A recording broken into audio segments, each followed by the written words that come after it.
Good morning, or almost afternoon. It's dark here, and I'm about to do another little run through in ESO. I'm probably going to have a look at the third house today. You've seen two of them, and I'm looking at buying another one. So I better get this third house showing and give you guys and gals out there a look at it. Almost had a minor emergency. I've got work to do over the next 2 hours, 3 hours, and I can stream and do this while I do the work. And I went into my other job and filled up the gas bottle and helped out because they got really busy.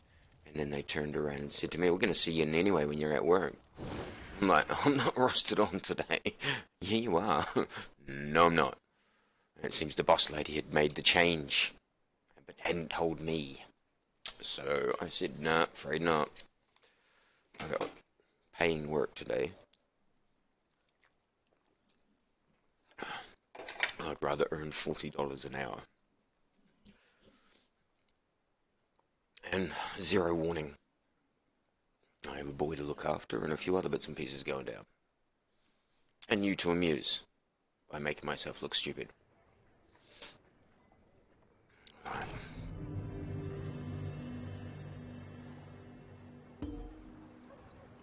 Okay, this is really starting to piss me off. Oh, you got this thing where Google and Internet Explorer both, on my laptop, where I read the comments and stuff. Oh, wow. Really, really harsh.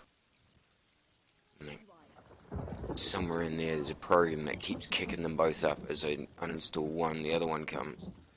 It's starting to get a little bit annoying.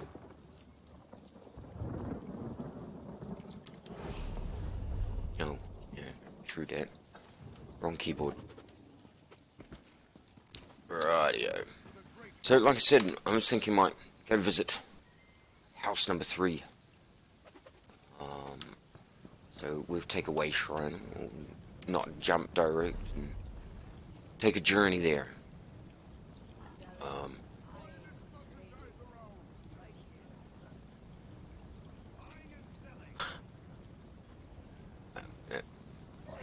Hughes Bay. This is one of my favorite places. I mean, it's just seriously a crazy map. It's small, but Abbott's Landing's really quite cool. It's just a really warped town with positioning all over the place. Oh, I'm gonna have to place this other keyboard away from this one, so I stop trying to do my work on the other computer with this one's keyboard and vice versa. Ooh, got some mail. Ah, my promise to my guildies. List it, I'll buy it.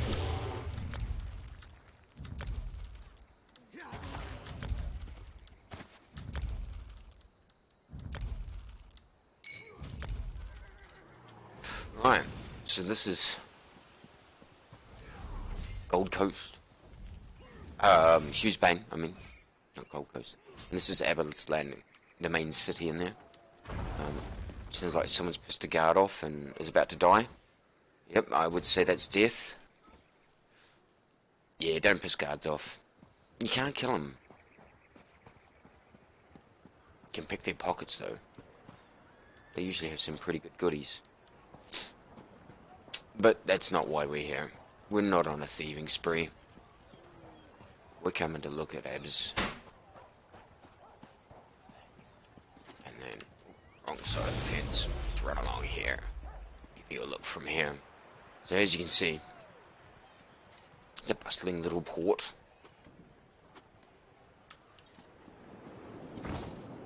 Very,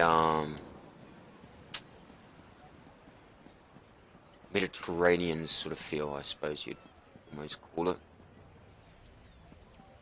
And to be honest, I really think this place is pretty cool. That's my ship, by the way. Dragon's head. Yeah, I wish. Sadly, it's not. All I once had is gone. So if all you've once had is gone, I take it that you means you need help. Oh, come on. There you go. Mercy delivered. Anyway, sorry, every now and then you gotta do these acts of kindness.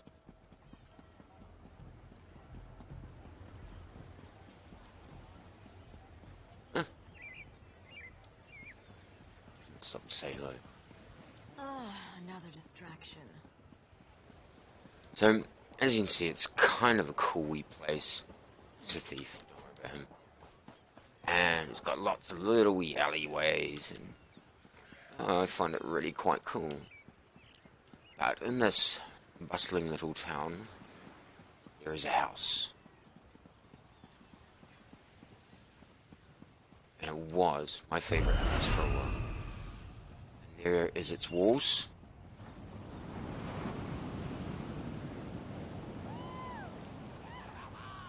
And there's the gate.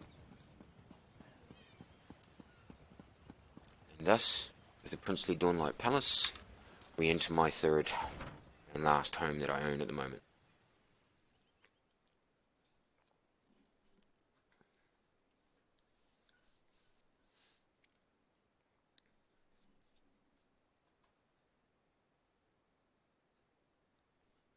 This is a pretty cool place.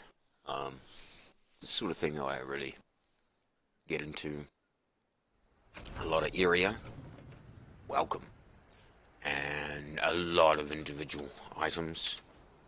A lot of the stuff can be moved, like these things. Moved all that and all that.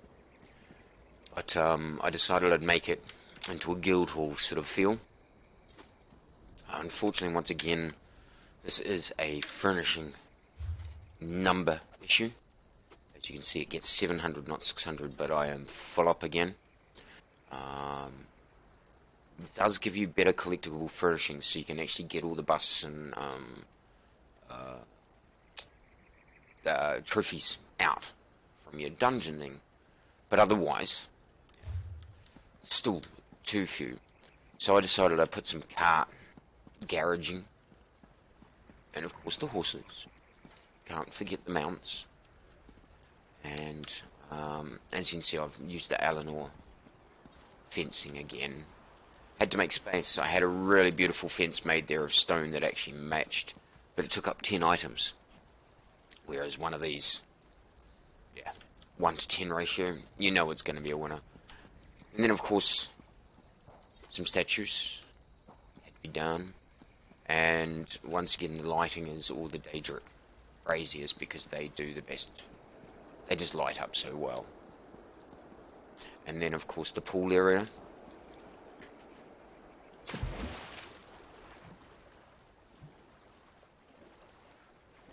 Fountain, which needs a lot of lighting at night. And my little siege weapon area, which I'm actually considering taking these out and putting into my fortress. I need more siege weapons. Simple as that. In fact, get in my pocket. The Vattenfall map and that sort of thing, crafting stations. And of course, paddling pool for the kids. Ooh, what's dinging me?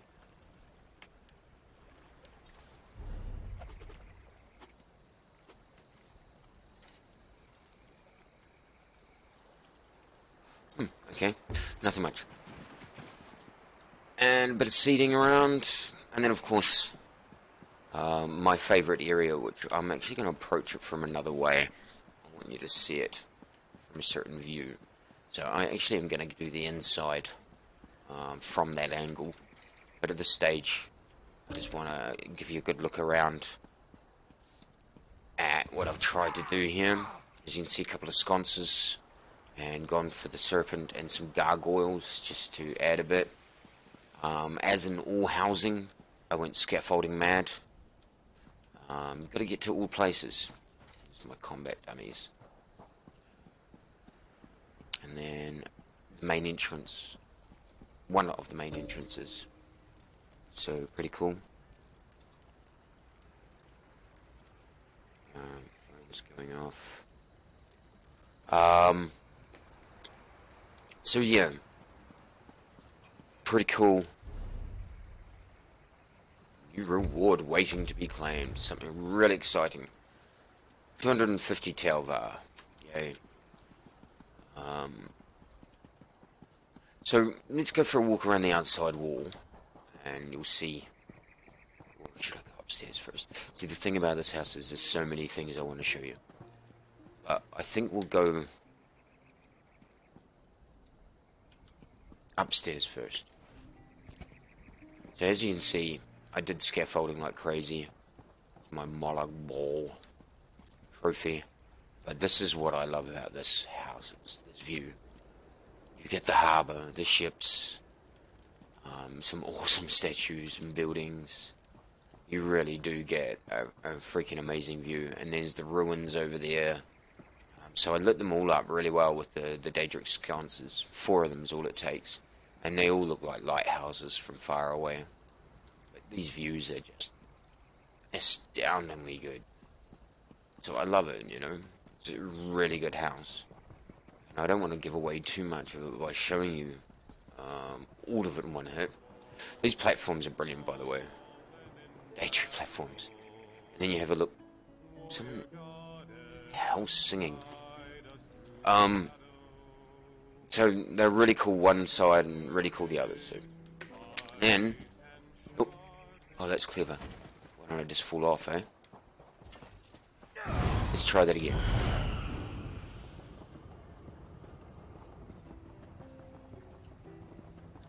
So yeah, as you can see, and then without falling off this time, I made a platform up here. I leveled out an area up here because I was wanting to do something with that, but then ran out of space. Had that covered up the same, ran out of space. So things got pulled off as the space requirements kicked in. But once again, like I said, I've done all the Daedric braziers. So we'll turn that one off. And they light up at night, this place. Amazingly. And then all the stairs and stuff, I can actually pull all these steps down now, because they don't need to be there anymore, so there's freeing up some space. But this was some more statues and bits and pieces, so I probably could actually do that now. I don't need to get down there anymore. And then, of course, had to make access again. Actually, I'll take you up this way first. We're going to do the whole hog. We'll do the whole hog. So, access to every tower. Daedric sconces on every tower. I had to do it. I could free up some space by removing some of these, but I like the views from up here. I think some of these views are why the house is so cool. So it is really important for me to be able to keep all this sort of stuff. And make it nicer would be... To make it nicer, I'd need another 2,500 housing items. See, before these steps, this is one item per step, but before these steps, I had to do this. So there's 1, 2, 3, 4, 5, 6, 7, 8, 9. Now I've left these steps because they actually look really cool. But there was 9 items there I could remove so easily. And there's a whole lot of crap there I could remove. I could make it a bit better. And then of course you've got your tower access again.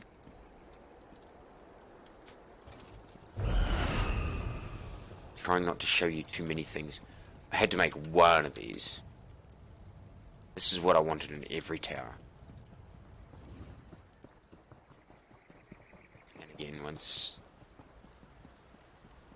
It's just the view from all these different towers. It's so cool. It's starting to rain. Okay, anyway. So... back to the rest of it. So here we're going to go for a quick swim into the man cave. And you can actually swim underwater all the way back to the beach almost. Or all the way to the beach, as I just proved. This is the man cave. A home away from home. Got the cake, got the Barbie. You know? Just a good Anzac sort of place to have. And hammock for when you pass out. So I could actually free up some more spacing by removing this roofing, but I liked the old wooden look, and because it's covered like that, it actually hides what's underneath, so I was loath to get rid of that. And the cave is man-made. These rocks are movable, so I just used the rocks to make, and as you can see, to make it all nice and smooth and easy travel, you actually need to use a lot of items, and it gets a little bit expensive. I wouldn't mind securing that pillar a little bit more. As you can see, it's kind of half secured. A lot of things would be nice. Once again, space. I mean, this is just, without this part, it was just horrible getting up here. And these steps are just a godsend. And then these big steps, this was Tinkerjal's idea to put them up here, but they didn't look right. I'll get back over. So I had to put some structural, so hence the towers, and hence the half circle or quarter circle structural reinforcing to make it look like it's meant to be. When you're talking about how the stairs make the effect work, yeah, it's pretty good. It offered access, and there's 4 steps there, and even though I used a lot of items to make it look engineeringly a bit more sound, it was worth it, because it actually looks like it belongs in a way. So I'm really quite happy with that. And I could probably swap that around to a bigger piece, and, you know, so there's probably a few areas where I could shave off some. But now we're going to go down to the harbour. Go for another wee swim. This is my fishing village. Or my fishing fleet. And as you sail into the harbour, this is what you see, of course. And you'd sail on in and dock up.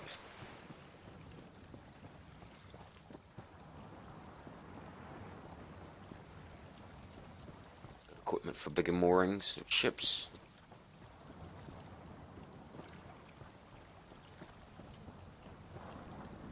And, of course, the welcoming dragon, even heart-packed. And, like I said, some steps that lead around as well.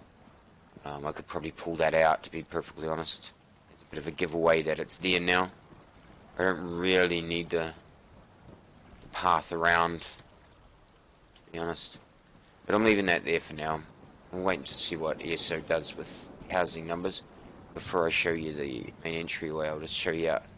There's another area out here I'd love to build in.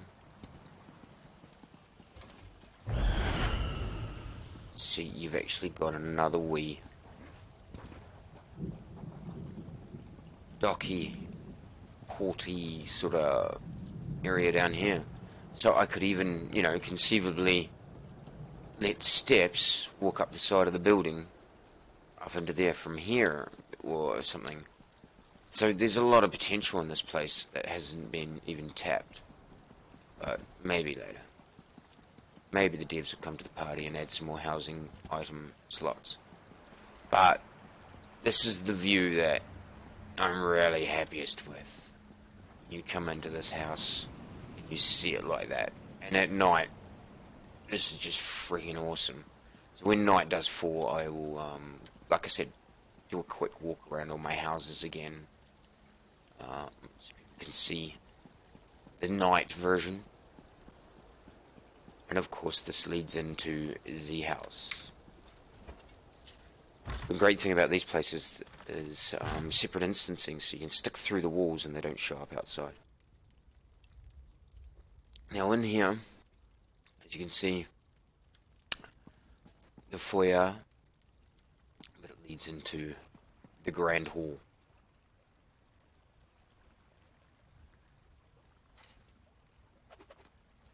Once again, furnishing limitations. I wanted them blazing up at the top around that middle area. Really light up, because the ceilings in these places are just... Look at that ceiling. It's just awesome. So I would have really liked to do a lot more with this house. So you got your transmute station. Cool banners running around. Busts everywhere. Oops. Once again, vampire. Blood fountain. And then just all these wee fountains.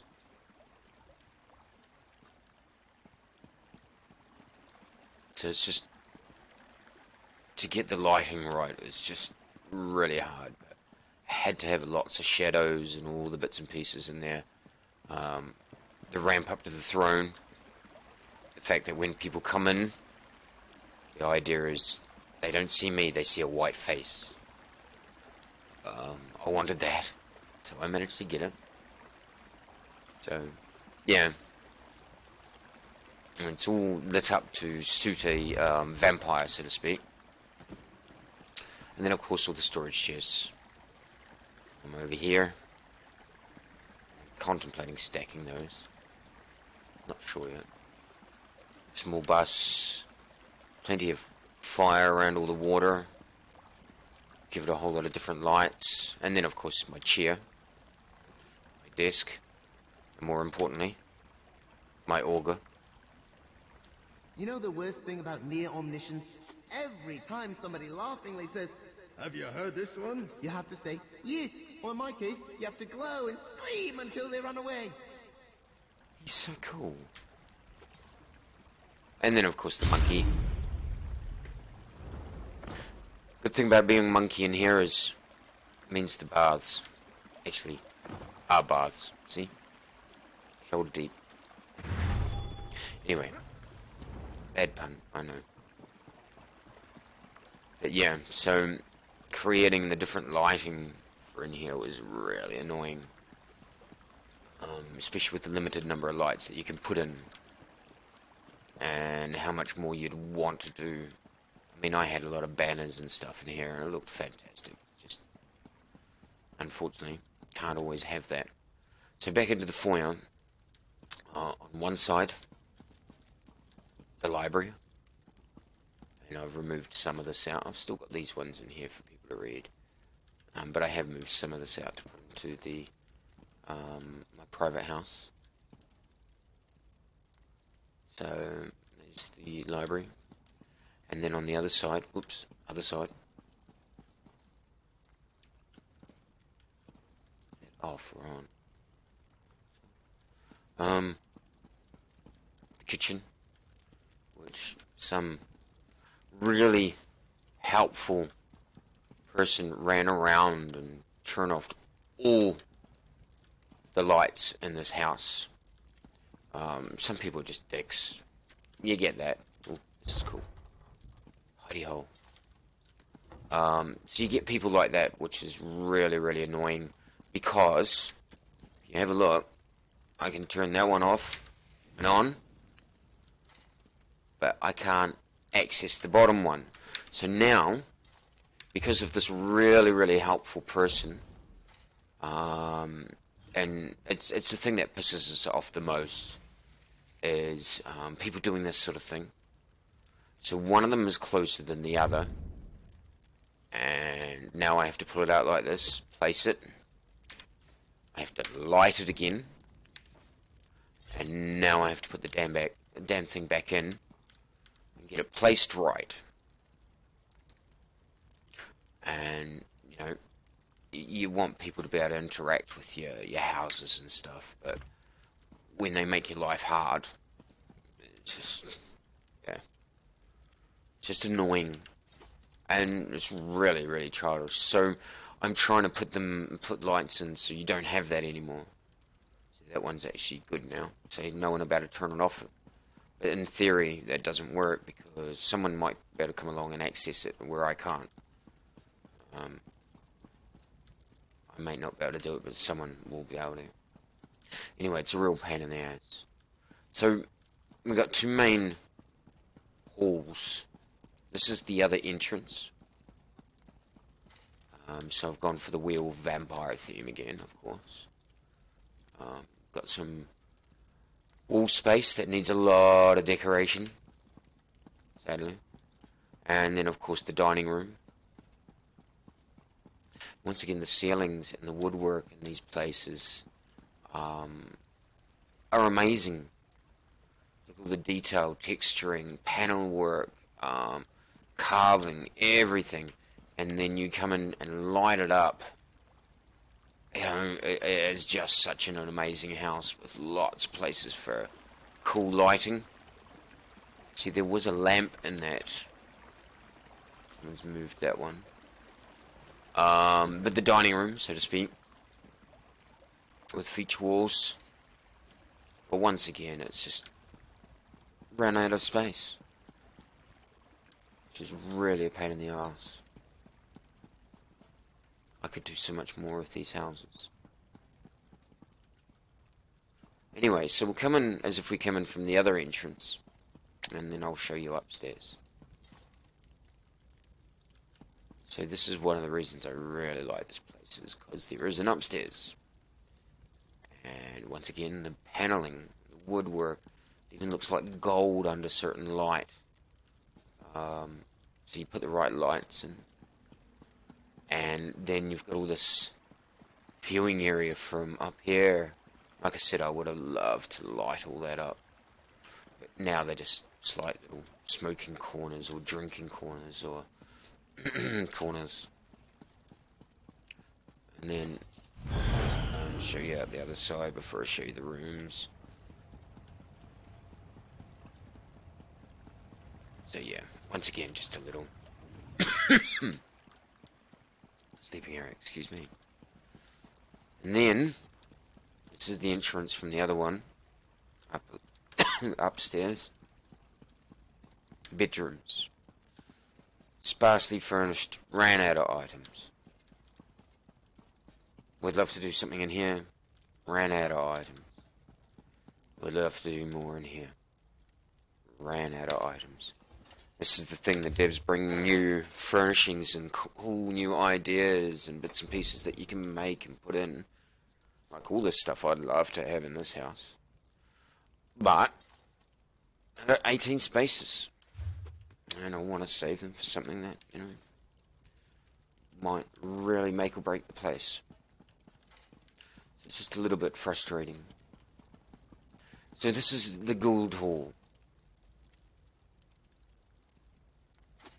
that I made. So you've seen the Guild Hall, you've seen the personal residence, and you've seen the fortress. And you just need to see them at night. So I will do the housing night run for the first 3 houses when it gets dark and I'm on. So, welcome to the Princely Dawnlight Palace. And you can do so much with this house. This is a really, really cool house. As long as you don't want to go too far afield, you either decorate the hell out of the inside or you decorate the hell out of the outside, but you don't really have enough space for doing both. Sadly. I mean, I could do so much more with this place.